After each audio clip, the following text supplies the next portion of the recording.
Hi, this is Julia M. Spencer, real estate advisor, investor, and enthusiast.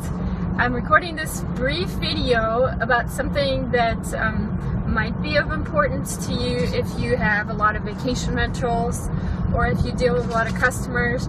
This is actually applicable not only if you're a real estate investor, but if you basically run a business, and it has to do with customer service.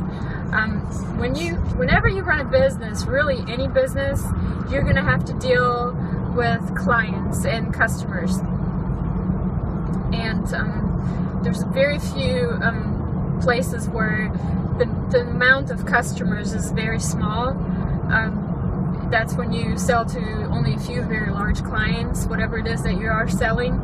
But if you're in the business of the hospitality industry or any kind of selling industry, you're going to have to deal with customers.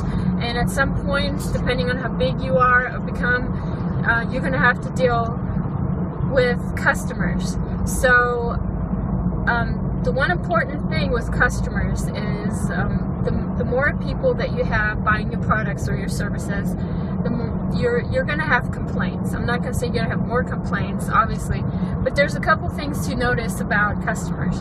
First off, you have to anticipate the fact that you will have complaints. So you have to set up a system to deal with those kinds of complaints, and you have to understand what kinds of things that can happen and what is your way to deal with this.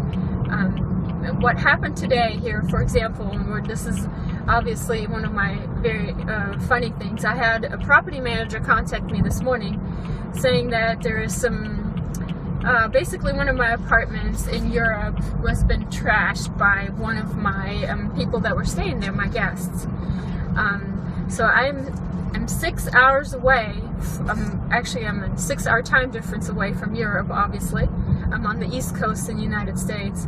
I'm not physically there to inspect anything, nor do I want to, but obviously there's a situation.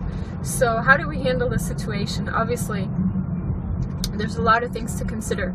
There's me as the owner, and I want to stay out of everything as much as possible, and that's a recommendation I have for you.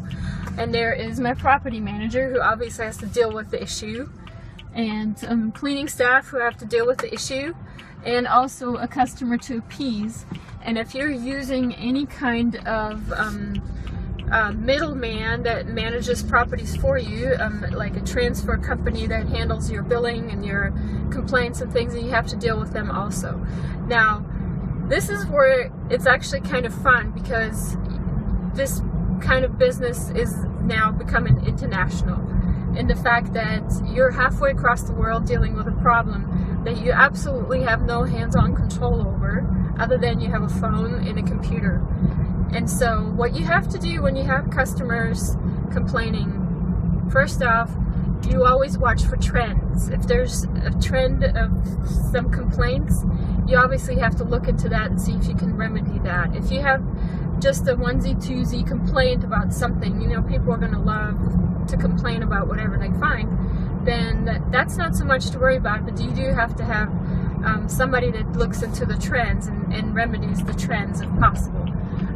The other thing is you have to set up a customer service, maybe not department, but a person that's responsible to deal with customers. And if you have to do this yourself, I'm going to warn you right now, you're going to get very frustrated and very angry very easily. So you're going to have to take that responsibility and give that to somebody else to deal with who can handle it. And you will always have customer complaints. Obviously, it is your responsibility to minimize those, but there's just people that can't be made happy. So the way to deal with customer complaints is look for trends. That's the first thing. Second, have a system or a person that deals with customer complaints. And third, and this is the last that I'm going to say in this video, is have a set way of how you deal with every problem. In other words, the system has to be institutionalized.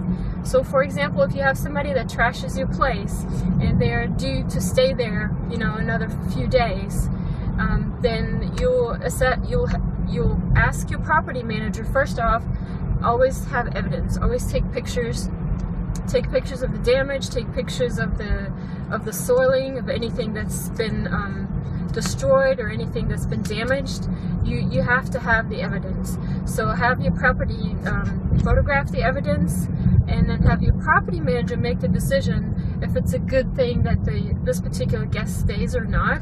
If it's a really bad situation, then the property manager should have the right to ask the guests to leave. Now, at times it happens that guests don't want to leave because they said, hey, we paid, we're going to stay. Well, in that case, now you're dealing with a trespassing situation. So, and I'm saying all this very, very rarely happens. And obviously you will have lots of different ways to deal with the situation. Have somebody that can talk to the guests, that can remedy the situation with the property managers, and basically you have a system to deal with these kinds of problems.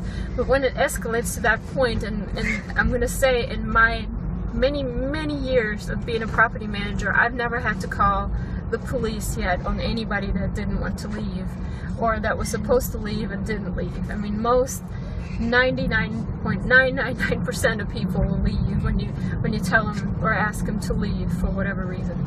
So, but you have to have a system. So basically, look for trends, get your customer service people online, and make sure that you have a system in place that handles all the problems.